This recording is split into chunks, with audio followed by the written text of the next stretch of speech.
سورة السبع آية كنتنا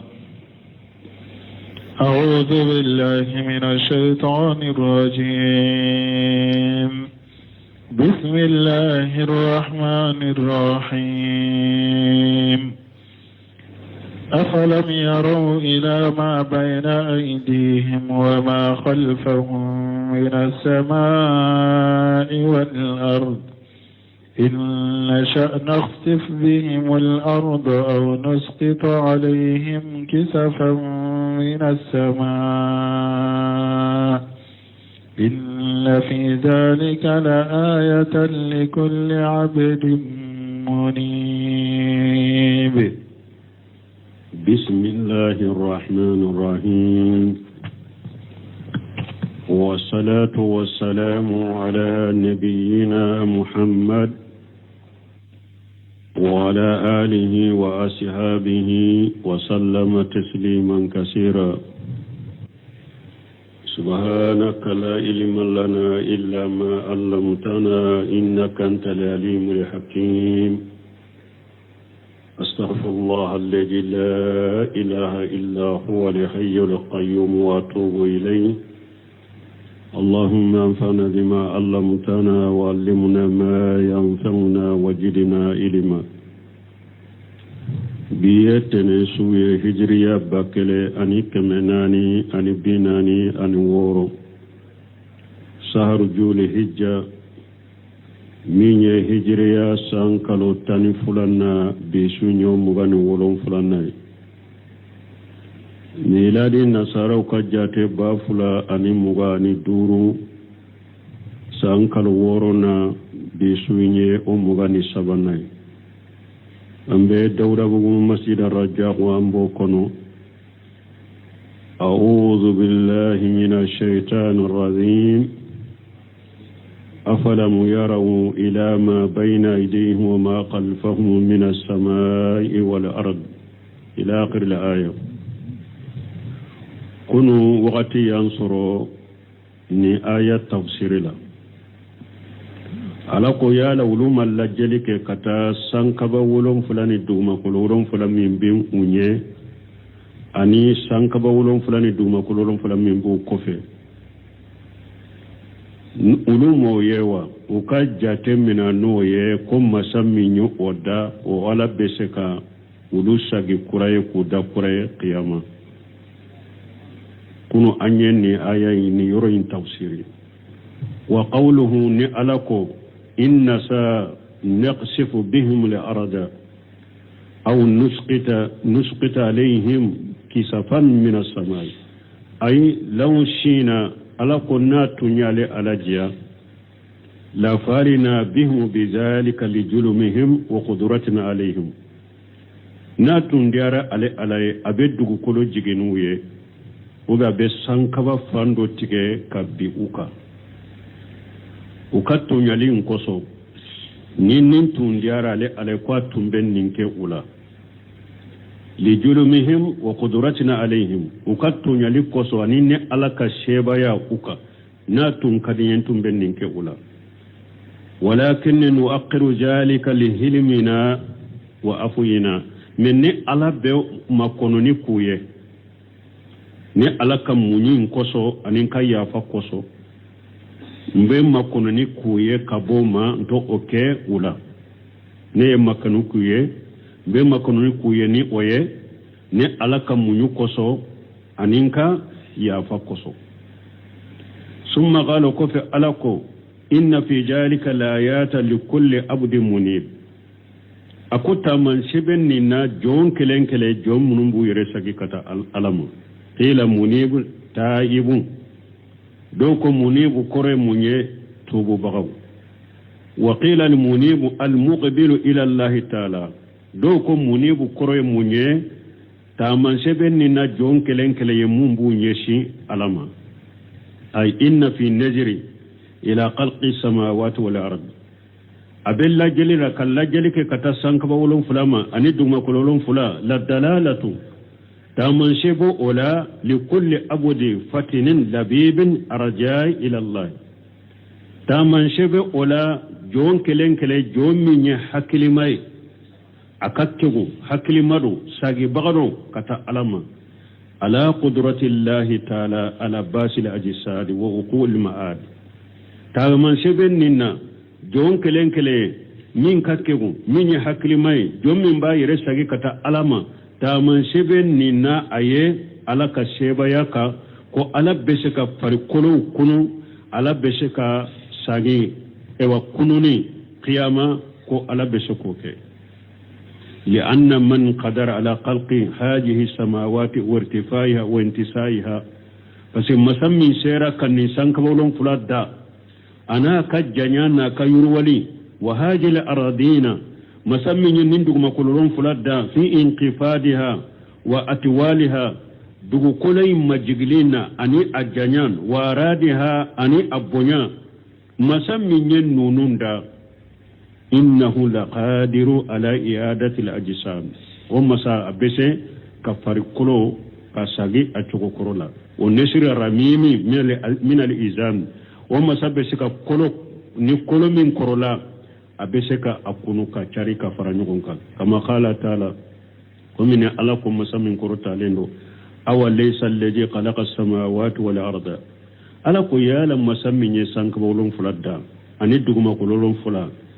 بقادر على أن يخلق مثلهم يا لو ولا تسك أولون يغنى داكوسا وشوكو كرولا قياما بلا أبسي على بسي أولا وقال تعالى لكو آية ورلا لخلق السماوات والأرض أكبر من خلق الناس ولكن أكثر الناس لا يعلمون ألاكو سانك بولون فلات دالي أندو ما كلون فلات دالي وكبو هذا مدين دالي يو مي هذا مدين شاما دتفندو ولقد آتينا داود منا فضلا يا جبال أوبي معه والطير وألنا له الحديد أن يعمل سابغات وقدر في السرد واعملوا صالحا إني بما تعملون بصير ala banki bariya ayen nema minke akajo akachide dauda he walaqad atayna dauda minna fadila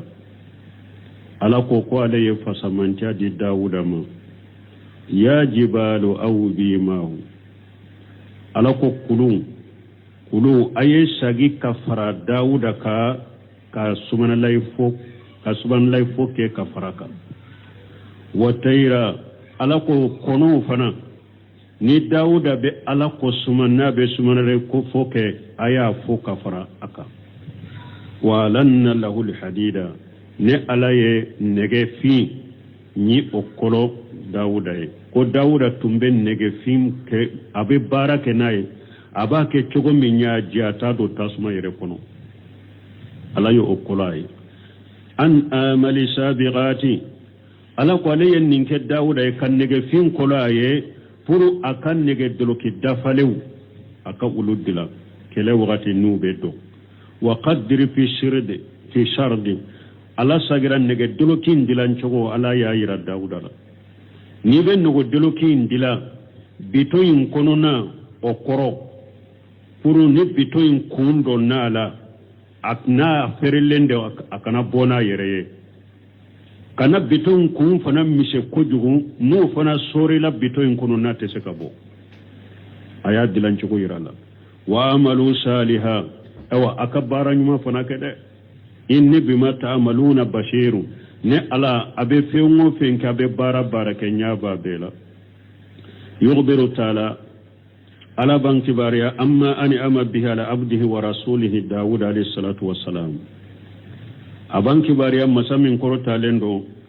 ayen nema minka jo akachide dauda kala ka tanuna kishibaka ala yen nema minke dauda ka banki baranu ode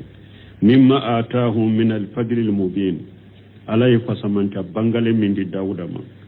wa jamalahu bayna an-nubuwati wal mulki al-mutamakkin wal junudi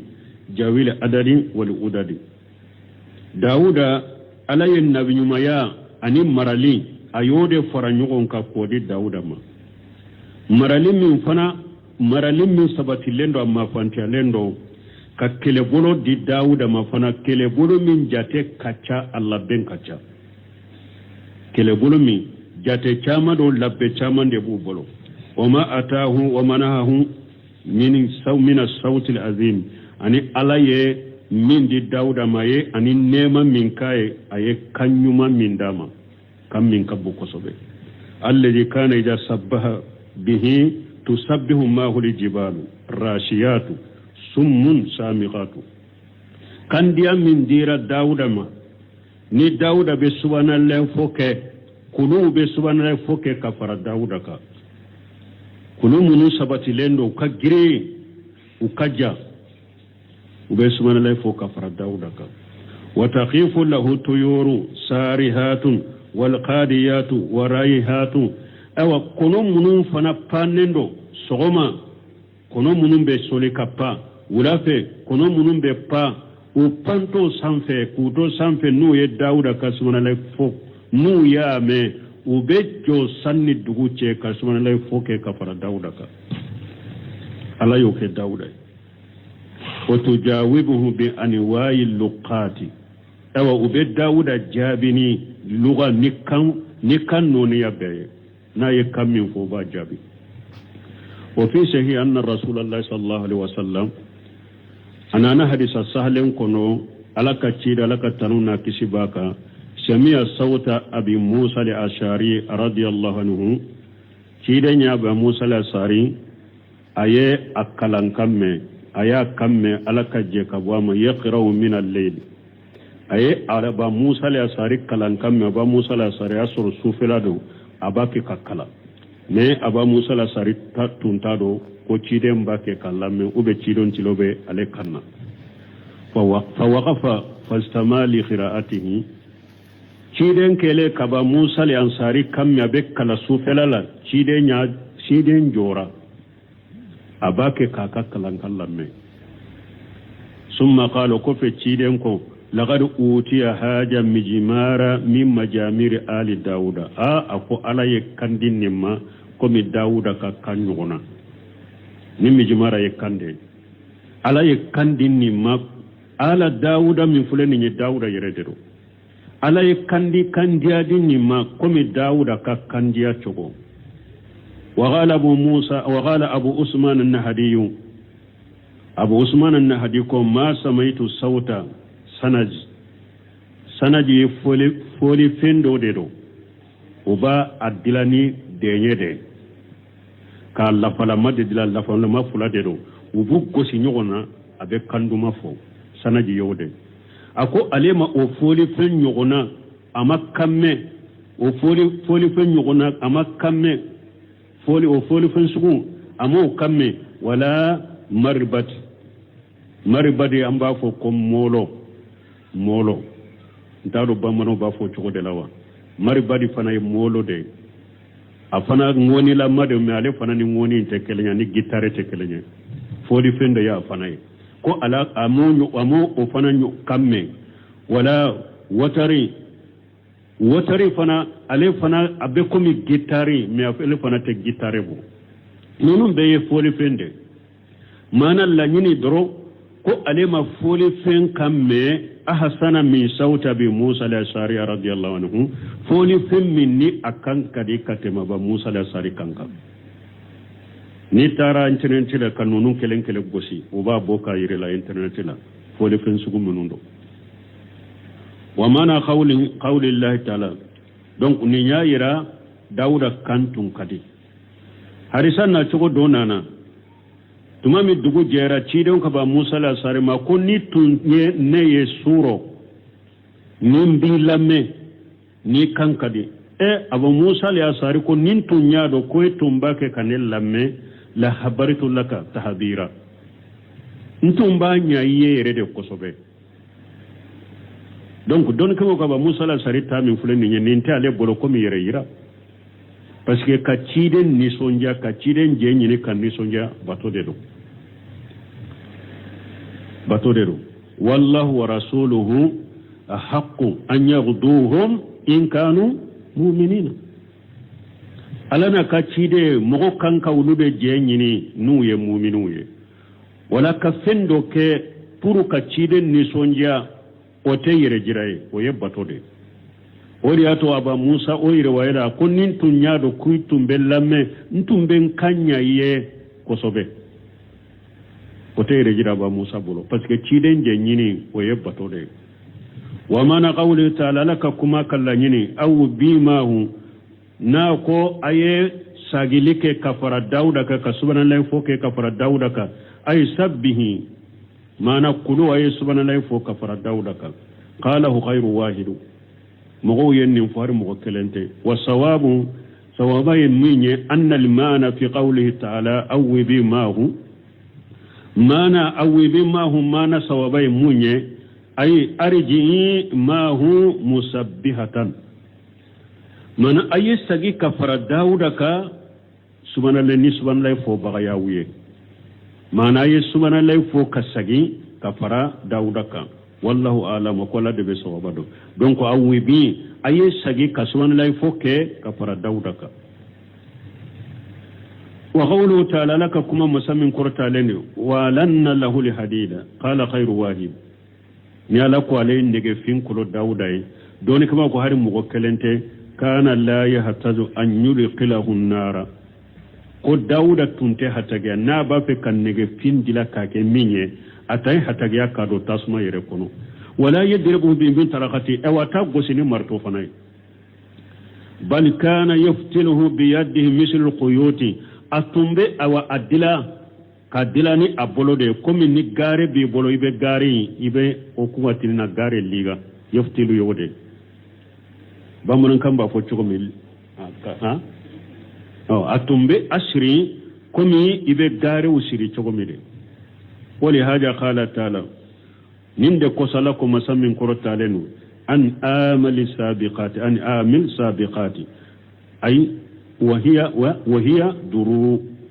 oda to ala ko dawda ma yikan nege droki dafale wundila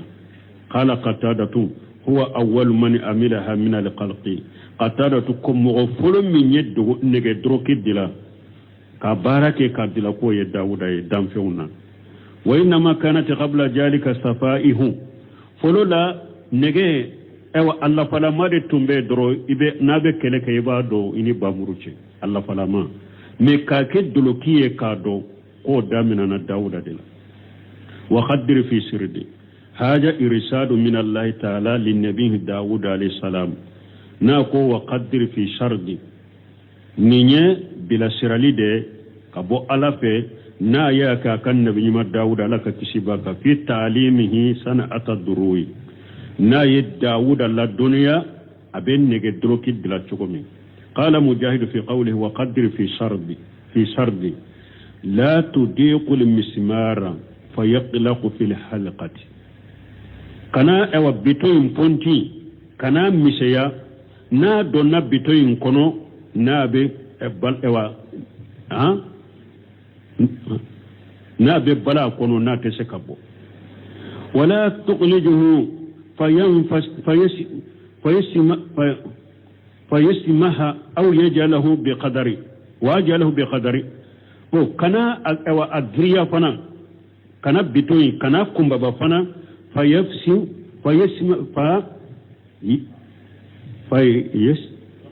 فيفسمها ناببو أكنا كمبا فنا ناببو أكنا مسيا نابب بلا كنو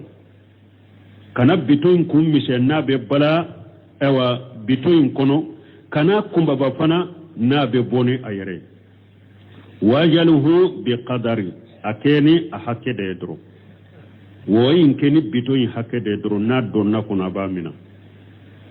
wa qawluhu wa amalu salihah ay fil ladhi ataakum Allah ta'ala min an-ni'ami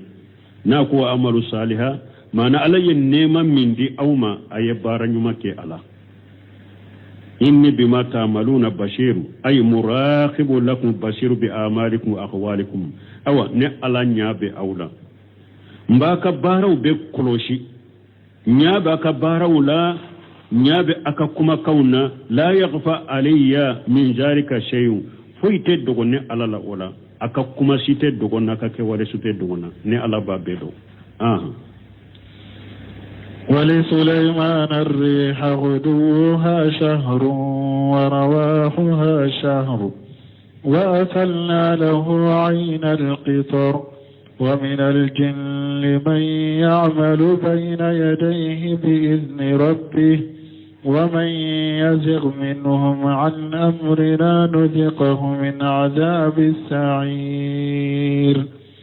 يعملون له ما يشاء من محاريب وتماثيل وجفان كالجواب وقدور الراسيات يعملوا آل داود شكرا وقليل من عبادي الشكور فلما قضينا عليه الموت ما دلهم على موته إلا دابة الأرض تأكل من سأته فلما خر تبينت الجن أن لو كانوا يعلمون الغيب ما لبثوا في العذاب المهين. تمام على النعمة منك داود نا يوفو على يمين دي أدنك سليمان فنما بو فنفوني ولي سليمان يريها على كو سليمان فنا على النعمة نفسمان من كاي أي فيني كولو سليمان fiɲɛ in ndon kele boli a bɛ bɛn hadamadenw tɔw ka taama kalo 2 de ma parce que fiɲɛ in boli ka taa sɔgɔma ka taa tile camancɛ la o ye mɔgɔw tɔw ka kalo 1 taama de baada jawal ni tile caman tɛ tile jɛngɛna ka sankaba camancɛ bila fana ka taa o la fo ka taa tile bin fana fiɲɛ in boli kalo 1 de don maana fiɲɛ in boli don kelen a bɛ bɛn mɔgɔw tɔw ka kalo 2 taama de ma ko ale ala ye fiɲɛ kolo Sulemani kuduha saharu fiɲɛ sɔgɔmada boli kelen a bɛ bɛn hadamadenw tɔw kalo 1 taama de ma warawawuha saharu kelen wulafɛla kelen taama a bɛ bɛn mɔgɔw tɔw ka kalo 1 taama de la donc ale ka tile 1 taama a bɛ bɛn mɔgɔw tɔw ka kalo joli taama ma sisan kalo 2 wa aslanna lahu ayna al-qitri deɲɛ ɲɛ fana ɲɔ fana kolo Sulemana fana deɲɛ yɛlɛlɛ o fana de b'ale bolo n'a mako sera la jilama de bɛ a kolama de bɛ ale bolo n'a sera a b'a fɛ ka deɲɛ kɛ min ye a yɛlɛlen kolama de b'ale bolo a jiɲɛlama a b'a cɛ ka kɛ o ye y'o kɛ Sulemana ye wa min al-jinni awa nye jinnaw dɔ fana kolo Sulemana ye ya'maluna bayna yadayhi bi idni rabbih jinna munun bɛ baara kɛ Sulemana kɔrɔ ni ala ka jɛɲɛ ala ye jinnaw fana kolo Sulemana u bɛ baara kɛ a ye ni ala ka jɛɲɛ o man yajigu minhum an amrina awa ni jinna jɛngɛna ka bɔ Sulemana bolo i bila baara min na i bila min na i jɛngɛna ka bɔ la k'o to yen ka jɛngɛ ka bɔ ni ala ka ɲamarika ni ɲamariyali min kɛ ko i ka baara min kɛ Sulemana ye ni jinna jɛngɛna ka bɔ la ni m'o kɛ nuji'uhum min azabin shayir ne ala billa nene jahannaba tasuma menene janga katan billa nene wodela ya'maluna lahu ma yasau awa jinna ube barake Sulemana ye bara mi na ye Sulemana jaw kam min ko boke min maharibi kogo baw kogo munun ka jaw ka giri Sulemana na kada ye ka kogo jammin dila jinna uba dilaye watamashila na kadi Sulemana ye uka ewa munima munun dila uba dilaye o ya soro luka dina la dagalen do luka dila an ka silamiya sariya munima haramu ya ube munima udila Sulemana ye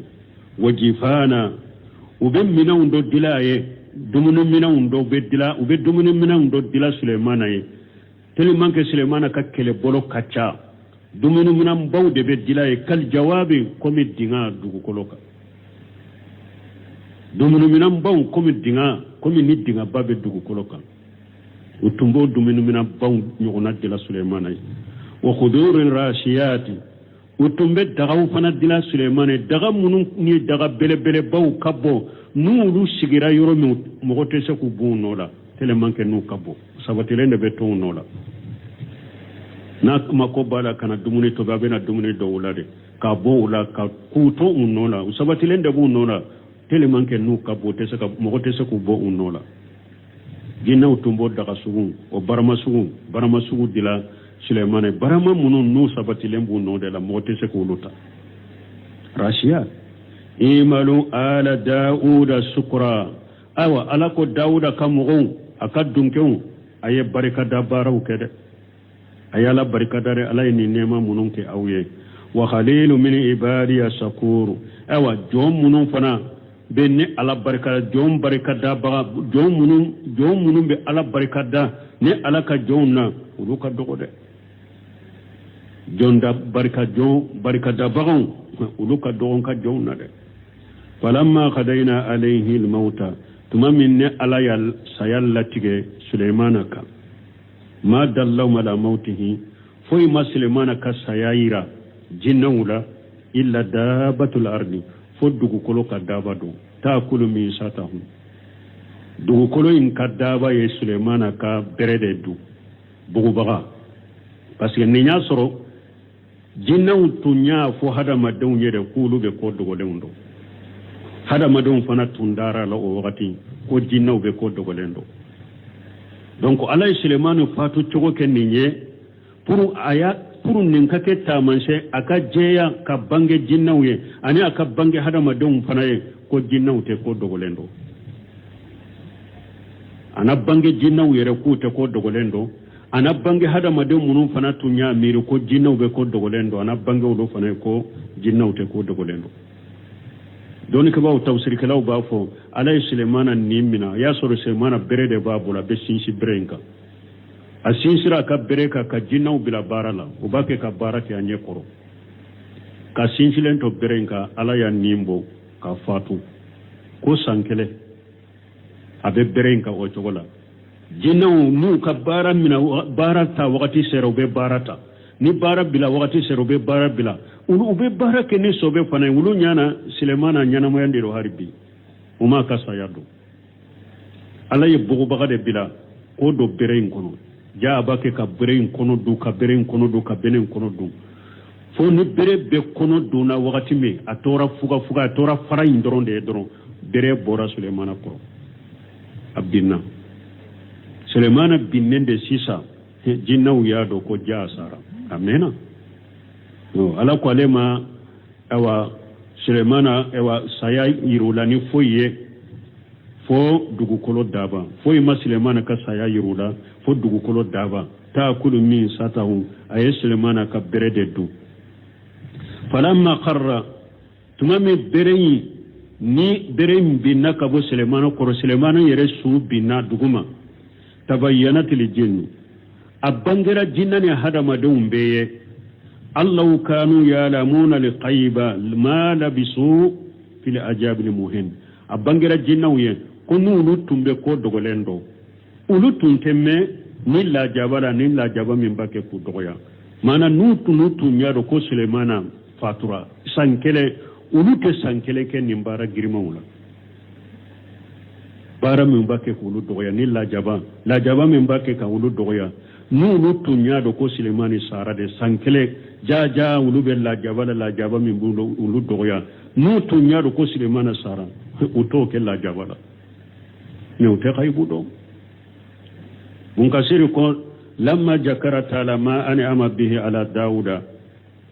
tumami ala yen neman minke dauda ya yofo atafa bi jikri ma ata ibnahu Suleiman alayhi assalam ala yen muntugola ayen neman minke a denke Suleymana fana ye ala nano o fana fo ka fara dauda taka ala ka kisibu fula beka min tasqir irrihu lahu tahamiluhu bisatahu quduwaha saharu wa rawawha saharu ala ye finye de kolo Suleymana ye finye imbe Suleymana aba ka dilande ta mana tawsirikalaw ya fo ka tawsirula ni suleimana b'a fɛ ka taa yɔrɔ min ani a b'a fɛ ani jama min ka taa ɲɔgɔn fɛ dilan dɔ de b'a o bolo a b'o fɛnsɛn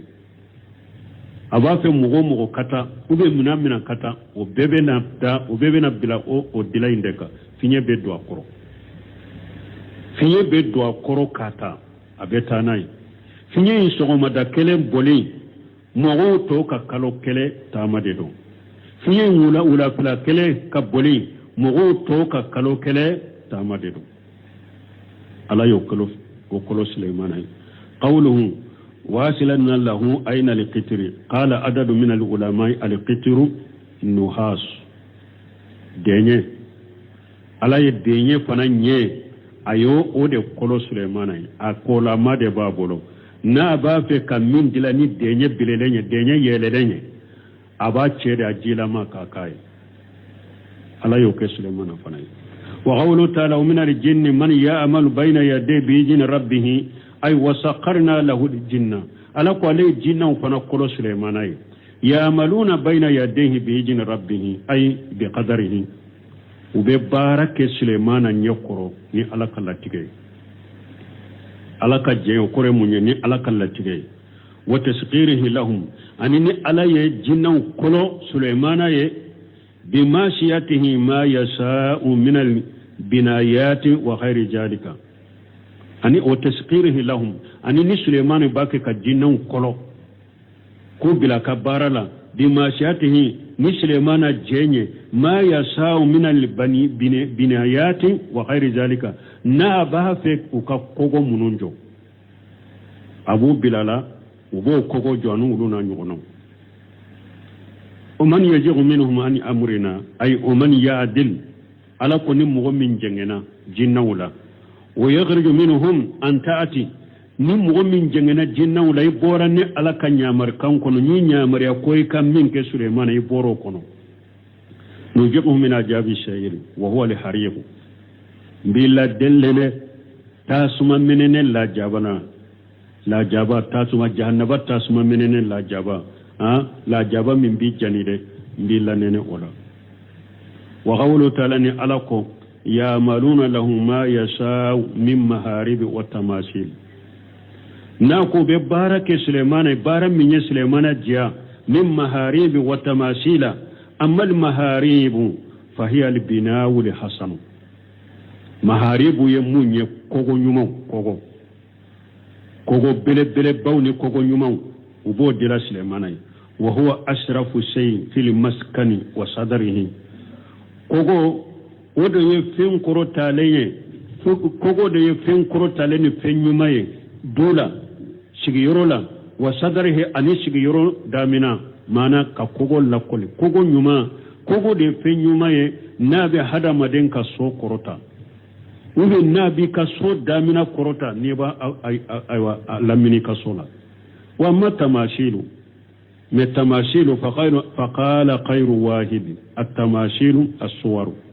photo monument wa ghila kanat min nuhas do konni monument munun fulen ni jinnaw tumbe nunun dila Suleimana kabod ewa denye dela wa ghila min tin wa jujaj do ko utumbe photo nunun dila Suleimana ye bogo ani buteli utumbo de dila ko ke monument wiye wa qawluhu naqu wajifani kal jawabi wa qudur rashiyati al jawabu jamu jabiyati wa hiya al haudu abe komi sisa ni mogo ye haudu kore moye ni mogo ye so dila nuba fo me ma pisini ni pisiri ba ni ba dila ka so kono ka ke ko yoroy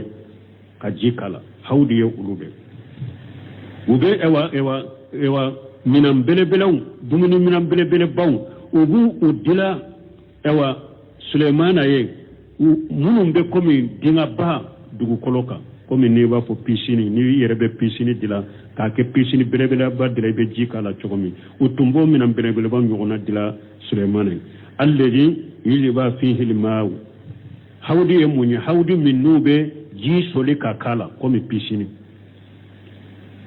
utumbe minam bawdila Suleimana komi onyogona wa qila kal jawabi al kal jawbati min al ardi وقيل الهياد دو قال الجواب أبيكم الدنبات دو كلوكا أكو توسر كالهياد وفنا بكم بيسيني نغنا والقدور الراشيات ناكو أن برما سبت لهم أي ثابتات في أماكنها برما منو سبت لهم بأكايرولا وشيغيرولا لا تتحرك ولا تتحول عن أماكنها لأجمها برما منو وتلا مغا وتو يلما كبو وشيغيرولا مانا وبلبل بيا كوسو بونيا كوسو برما بلبل باودو سبت لهم بنودلا وتسكا بونولا جينا وتنبو فنا دلا سليمان قوله ايملوا آل داود سكرا أي وقلنا لنين أنكو داود كم أنكو داود وقلنا لهم أنكو داود كم غوما ايملوا سكرا على ما أنعم به عليكم في الدين والدنيا أو داود ني أكم داود كم غوم أي بركة بارا وكذا على النعمة منك أويه أكدين النعمة منك أويه جيان النعمة منك أويه أيا بركة كذا وسكر مصدر من خير الفيل أو أنه مفعول له ولا تقديرين فيه دلالة على أن السكر يكون بالفعل كما يكون بالقول والنية كما قال الشاعر شكرو أبسك كمانا مصدر على ونيا مريا وكبر كذا باركة عند لك فوق كتبلا أنكو توصلك لا ودرو إيمانو شكرا أبكم أبسك على ونيا مريا أبسك كفنا مانا داود كم مغوي بركة باركة نيما من ديرو ما ويا نيما ويا بركة باركة منكسر كوني نونو فلا كيرا كلن كلي دليلو كوني دو كايرانا ko barikada abe keni kewale barikada abe keni kumakanye barikada abe keni nganiyai akera sa ala de wunya maryawa daura kam mo nyenne ma minke awye ayenne ma barikada barake a ube akera sa dewa daura kam mo nyenne ma munkuye uyenne ma barikada barake ne alaye afula kelen kala kera minye aba yiranna koni ko barikada be keni fen sabare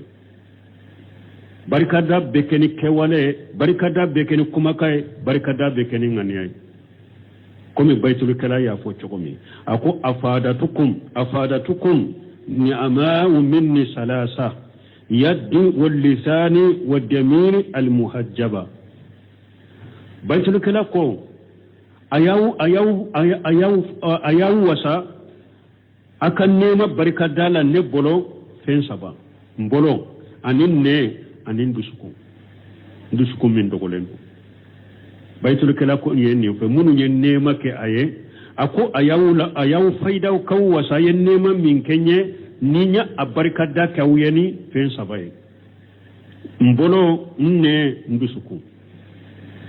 qala abdurrahman as-sulami salatu sukru abdullah as-sulami ko salli barkada de wa siyamu sukru sunye barkada de وكل خير تأمله لله عز وجل الشكر هيرا هذا مدين باكي على يبي بركة وأفضل الشكر الحمد بركة دون يما يموني كالتنو كفو الحمد لله أنكو بن خيمو أنكو أكو بركة دا بكني دسكوني الشكر يكون بالقلب الشكر القلب قدوءا واستكانة mun khaymu ko akud duskum barka day munye kayere majigi alay duskum barka day ode kan nema do nema tigi o ma bikum min ni'mati fa min Allah nema min bauka abora ala defe duskum ka do kunni nema bin benneka ala de kan nema do ni nyed dusku ka barka day wa shukru yakunu bil lisani barkada bekenin ne barkada munye sana'an wa itirafa ne ka alatanu wa ma bi ni'mati rabbika fahaddis ne ka alatanu anin ne ka fo alhamdulillah alayni ne makenye ne ka barkada wa shukru yakunu bil jawarihi barkada abekeni sufe fanay sufe barkada fanay munye ta'atan wa inqiyada ka alabato ani ka kolo alaye sufe fanaka barkada yo oye anko misali yayi munye anyene aya fo adon imanu ala dauda sukura ala ko dauda kamugo aye ne alaye nema min kenye aye nema yi barkada barakenye ani fana anko ciden tumbe na fila ke sufela labe sufe na fila janya fo siem fula be funu kapere amba shetu ko ciden ma ako ebe ninke munna eye junubu minke ma junubu minke ala ya fara bela o ciden ko amba shetu ma ako ola afala akunu abuda sakura ako wala neteke jonye nimbin tige ala barkadawa wala arakab ala barkadali neman min be hada maden kala kan neman min be ka dina nema jiya nema ala barkadani ro sabayne ikala barkadani nenye ka ala tam ika ala barkani dusukunye ika do neman min be ka ika kishayata ika cheyate ala de kan nema do bika o ye dusukun tay ika ala barkadani ka sufe wuye ika ala batu hera ke kanyumon ke ka ala batu barkada be kanini yoro sabade wani muhammad ibn kabil qurji qala sukru taqwa allah ta'ala wal amalu salih muhammad ibn kabil al-qurji ako barkada ye jumaye ko alanya siranya ka sira alanya masamin korota leno ni ka barani mawke wa haja yuqalu liman huwa mutalabbisu bil fi'l nimbe fo mogore mogomi ni bake ka bara inke وغير كان آل داود عليه السلام كذلك أو داود كدم بيا كيرا وجودنا ولتم بك على يسرنا بارو دك وبك كبارا يمو كنيم كنيماي كذلك قائمين بشكر الله تعالى قولا وعملا أو أبو جودنا فنا مؤمنون جولين على كبركة داي نكما كان كيوالي دونك أبي فو ولو فنا ما على بركة دابغو نيباكي بارن موكي وفي صحيحين عن الرسول الله صلى الله عليه وسلم أنه قال أنا نبغر المسلم كنو على كتشيدي على كتنونا تشيباكا كو إن حب الصلاة إلى الله تعالى صلاة داود أكو سلم من كني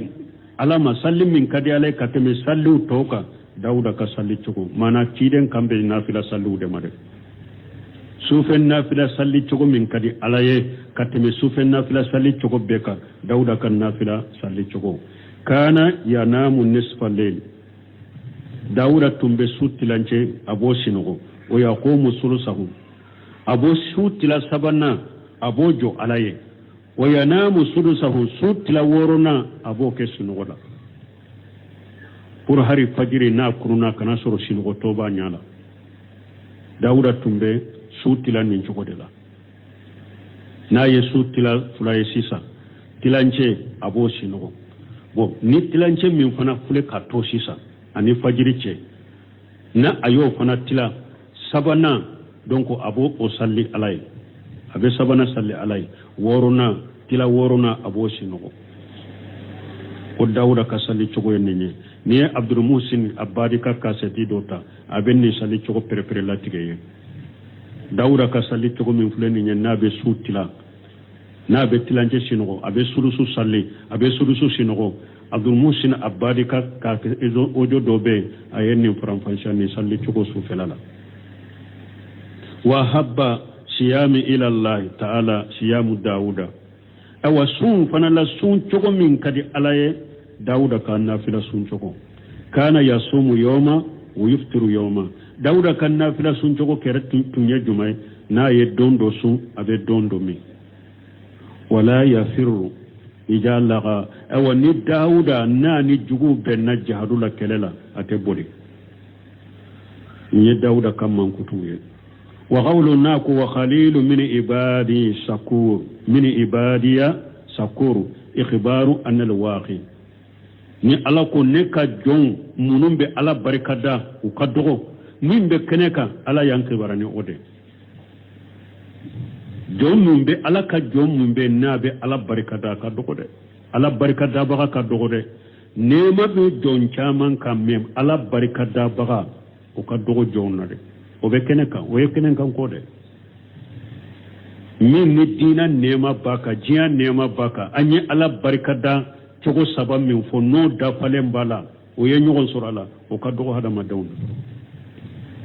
k'ala barikada ni nɛɲɛ k'ala barikada ni dusukun ye k'ala barikada ni sufe ye ka kɛwalew ye o ka dogo ala ka jɔnw na dɛ o de y'a to ni an ko salafu dɔ ko ala ka barikada ye mun ye ala ye nɛɛma min d'i ma ala ka nɛɛma in kɛ k'i yɛrɛ dɛmɛ bato la ala ka nɛɛma in kɛ nɛɛma in ka kɛ sababu k'i dɛmɛ ala bato la dɔw fana ko ala barikada ye mun ye ala ye nɛɛma min kɛ ye i kana ala ka nɛɛma in kɛ ka ala sɔsɔ summa jakara summa yazkuru taala kayfiyata mauti suleiman alayhi salam o kɔfɛ ala bɛ suleimana fatu cogo fɔ an ye a fatura cogo min wa kayfa ama allahu mautahu ala aljan almusaqirina lahu fil amali sahiqati ani ala ye dawuda ka saya dogo suleimani ala ye suleimani o kɔfɛ ala bɛna suleimana fatu cogo fɔ an ye ani ala ye suleimana ka fatulu dogo jinnaw la cogo min ala ye jinna minnu kolo a ye n'u bɛ baara gɛlɛnw k'a ye fa innahum makasa mutawakki ala asahu wa hiya minisatahu suleimana mɛnna a b'a ka bere kan a sinsilen b'a ka bere kan kama qala ibn abbas radiyallahu anhuma wa khairu wahid comme ibn abbas y'a fɔ cogo min ani ibn abbas radiyallahu anhuma wa khairuhu ani ibn abbas tana hari mun mɔgɔ kelen tɛ dɔɔnin kɛ baganw la muddatan tawilatan nahwa min as-sanati ko suleimanu fatura ka sinsilen to ka bere ka fatule furancɛ ja ko san kelen ɲɔgɔnna a bɛ bere ka su falamma akalatiha dahabatul ard wa hiya al-ardatu ko tuma min dugukolo daba ye bere in dun ko ye juma ye bugubaga dawfat bere lafura wa sagata ila al-ard suleimana binna kana duguma wa ulima adonna wala annahu qad mata ko suleimana fatura qabla zalika bi muddatin tawilati suleimana binne adonna ko suleimanu fatura nim dinu ni france jay tabayyanat lil jinn wal ins aida abangira jinnawe abangira hada madon yere tuguni anna lil jinna la ya'lamuna li qayba kama kanu yatawahhamuna wa yuwahhimuna an-nasa jalika abangira jinnaw yere kulu te khaybudo komi atumbe jinnaw yere bolo chogomi kube khaybudo anu ye hadama don fana nyagambe naye kulu be khaybudo anana bange jinnaw yere ku te khaybudo anana bange hadama don ye ko jinnaw ye mun fulu ye jaacinya ta law te khaybudo donc suleimana fana takiran nin chogode la wala aya min bena kala o ye qisa wurede inshallah ni ala idresu reiranna waqti sera سبحانك اللهم ربنا وبحمدك أشهد أن لا إله إلا أنت أستغفرك وأتوب إليك. سورة السبع آية كنتنا أعوذ بالله من الشيطان الرجيم بسم الله الرحمن الرحيم أفلم يروا إلى ما بين أيديهم وما خلفهم من السماء والأرض إن نشأ نخسف بهم الأرض أو نسقط عليهم كسفا من السماء إن في ذلك لآية لكل عبد منيب.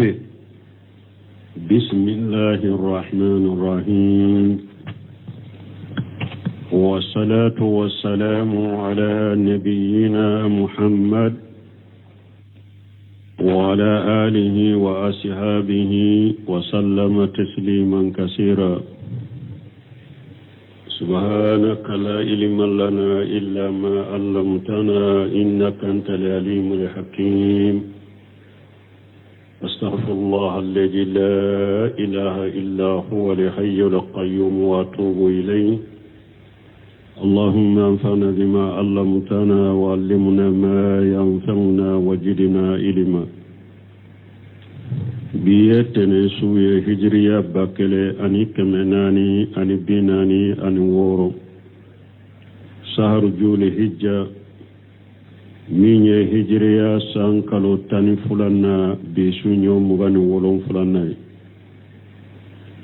ميلادي نصارى وكجاتي بافلا أني مغاني دورو سانكالو ورونا بيسونيو مغاني سباناي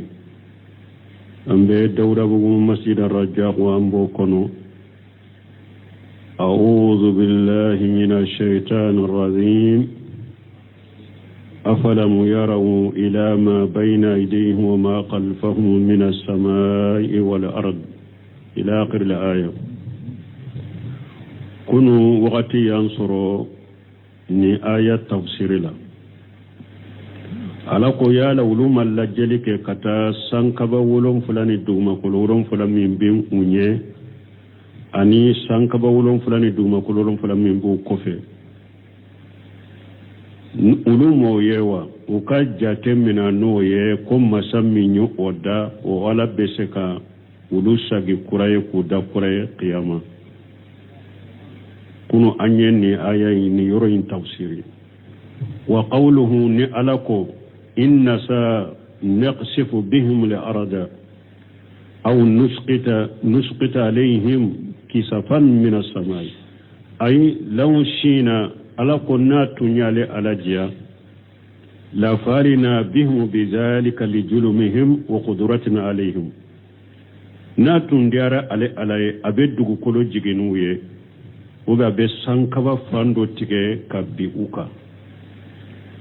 uka tunyali nkoso nin tundiara ale kwa tumben ninke ula li julumihim wa qudratina alayhim uka tunyali koso aninne alaka sheba ya uka na tunkadiyen tumben ninke ula walakin nuaqqiru zalika lihilmina wa afuyina minni ala be makononi kuye ne alaka munyin koso anin kayafa koso mbe makono ni kuye kaboma ndo oke ula ne makanu kuye mbe makono ni kuye ni oye ne alaka munyu koso aninka yafa koso summa qala ko fi alako inna fi jalika layata likulli abdin munib akuta man sheben ni na jon kelenkele jon munumbu yere sagi kata alama qila munib taibun doko munibu kore munye tubu bagaw wa qila al munibu al muqbilu ila Allah ta'ala doko munibu kore munye taman seben ni na jon kelenkele yemumbu nyeshi alama ay inna fi najri ila khalqi samawati wal ard abella jelira kala jelike kata sankaba wolon fulama ani duma kololon fula la dalalatu taman shebo ola likulli abudi fatinin labibin arjai ila Allah taman shebo ola jon kelenkele jon minye hakilimai akakkegu hakilimadu sagi bagado kata alama ala qudratillahi ta'ala ala basil ajsadi wa uqul ma'ad taman sheben ninna jon kelenkele min kakkegu minye hakilimai jon min ba yere sagi kata alama taman sheben nina aye alaka sheba yaka ko ala beseka farikolo kunu ala beseka sagi ewa kununi qiyama ko ala beseko ke لأن من قدر على خلق هذه السماوات وارتفاعها وانتسائها بس مسمى سيرا كان نسان كبولون فلادا أنا كجنانا كيرولي وهذه الأراضين مسمى نندق مكولون فلادا في انقفادها وأتوالها دقو كلي مجغلين أني أجنان وارادها أني أبنيا مسمى ننون دا إنه لقادر على إعادة الأجسام ومسا أبسي كفر كلو كساقي أتشوكو كرولا ونسر رميمي